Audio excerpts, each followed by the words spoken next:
Hello. Today I wanted to talk about this. Somebody asked me to do a video actually about this Shevchenko case. I mean, it's obviously should be stated that he's not been proven guilty.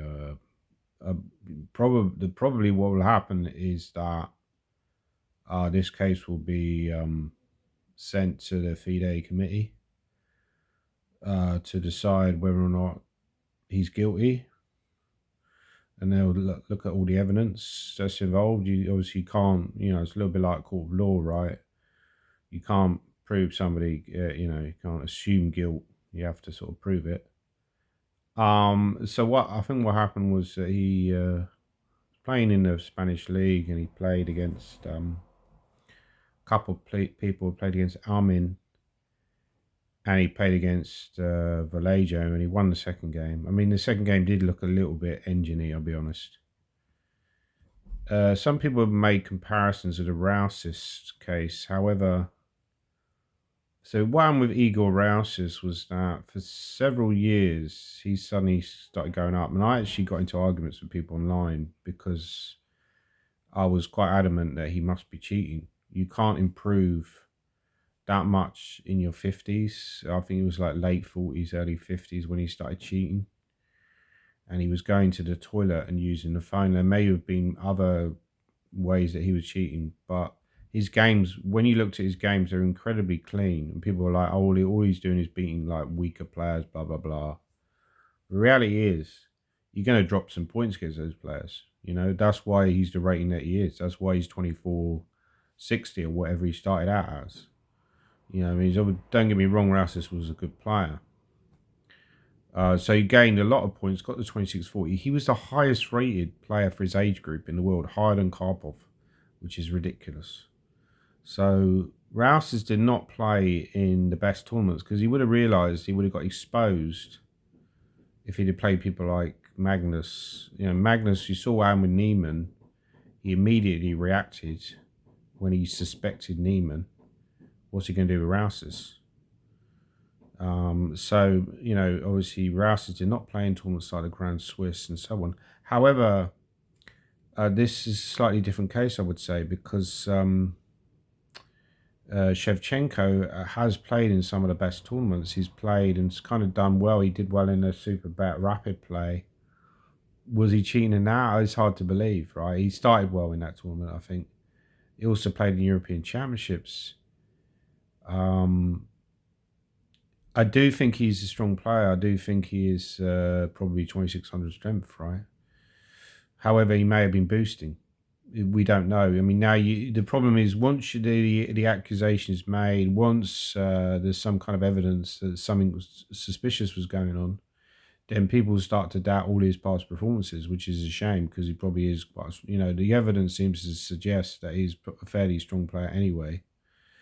Now, he also won a title Tuesday recently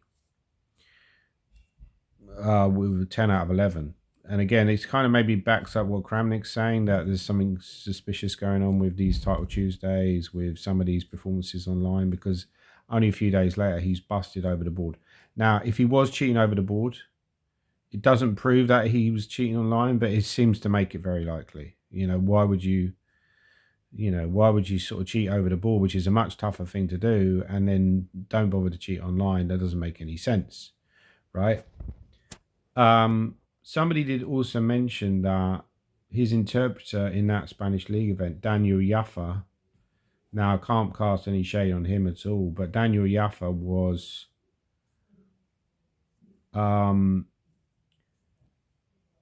also a strong player actually, but he apparently is not logged in to chess.com for many months after he won a title Tuesday with a massive score.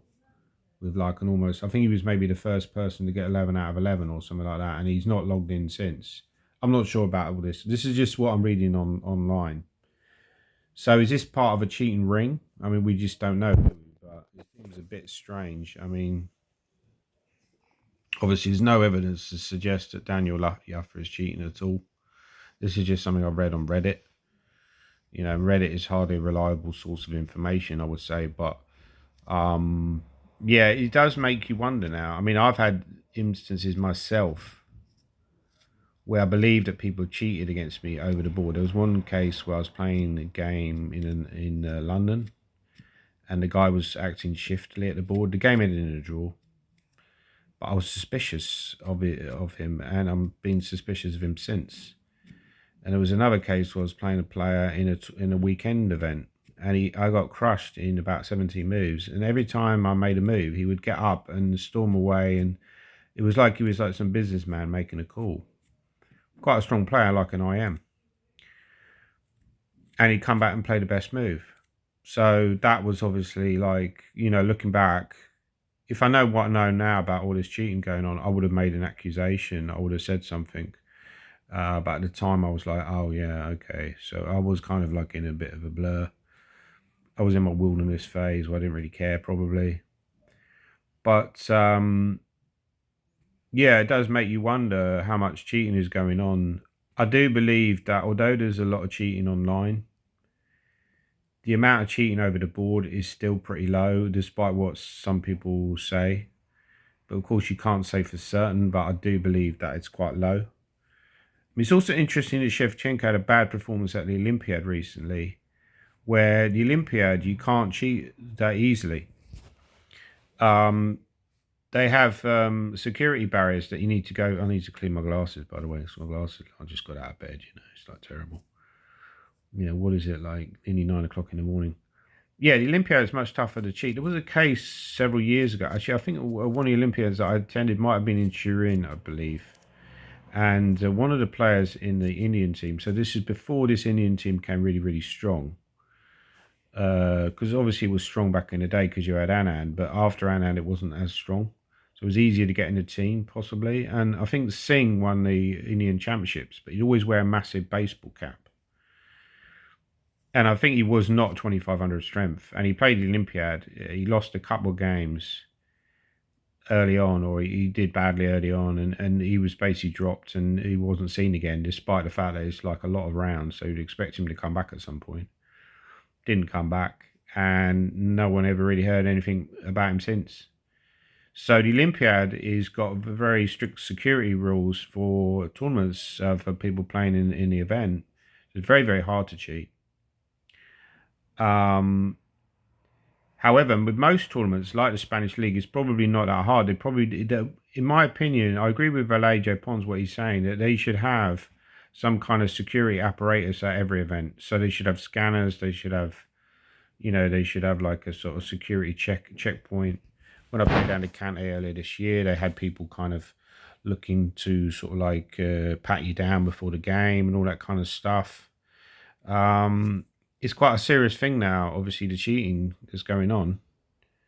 But yeah, he had a bad performance in the Olympiad. Not terrible. I mean, he did win some games, don't get me wrong, but he lost to a couple of 2,400 players. He's 2,600. So is it possible that he's a 2,550 who has been boosting? I don't know. But I think he's genuinely of 2,600 strength. But he may just have lost the plot.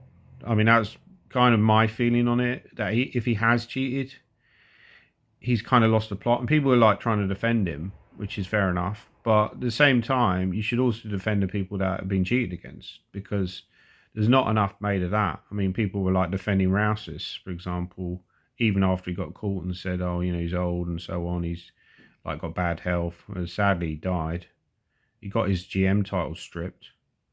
Sadly, he died. But what about the people he cheated against? I mean, he took prize money away from those people. He won a lot of tournaments in his period while he was cheating. So I don't really have much sympathy for Rousis, to be honest. And I don't have much sympathy for cheats, full stop. I think it's disgusting. One thing that I've noticed recently is when I'm analysing people online, even students will cheat. So you'll sort of like analyse with them, and I'll have the engine in the background. I'm not saying everybody does that, but I'm saying, especially with junior players, they seem to be obsessed with engines. So therefore, they'll have the engine on. Now, fortunately, when I played them in games, that hasn't seeped into the games. But if you're analysing with engines and you're cheating that way, when you're not supposed to be analysing with engines, you're supposed to be analysing yourself, then it's not that big a jump to go from that to cheating. So anyway, that's my take on it. To sum it up, I would say that we don't know.